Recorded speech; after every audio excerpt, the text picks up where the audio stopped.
Nous sommes vraiment fiers de présenter les œuvres de Le Corbusier que vous voyez ici, à Braffa, parce que c'est un ensemble très rare des années 20, donc la période la plus recherchée et la plus rare de l'œuvre de Le Corbusier, donc la période puriste.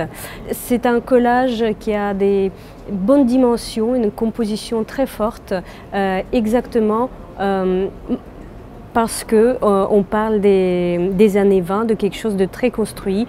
Donc on retrouve des objets manufacturés, ça veut dire des bouteilles, des piles d'assiettes, un livre ouvert, un verre, des pipes, une guitare avec des couleurs tout à fait extraordinaires, les couleurs qui sont propres à la couleur de Le Corbusier, avec l'utilisation et le recyclage de papier qu'il avait chez lui dans son atelier. Une foire qui est incontournable, qui en même temps a un niveau professionnel tout à fait extraordinaire et très humain en même temps. Ce qui est intéressant à Braffa, c'est vraiment qu'on peut croiser des collectionneurs de tous les pays européens.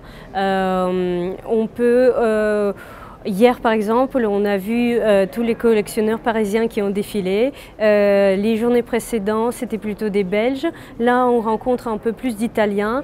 Et je pense que c'est la seule foire où vraiment on peut avoir cet amalgame qui ne se contrarie pas par rapport à la nationalité des collectionneurs. En parlant de spécificité, si je parle des collectionneurs belges et les collectionneurs de l'Europe du Nord, ce sont des gens extrêmement instruits, qui ont beaucoup de goût, qui sont ouverts et qui aiment vivre avec des belles choses.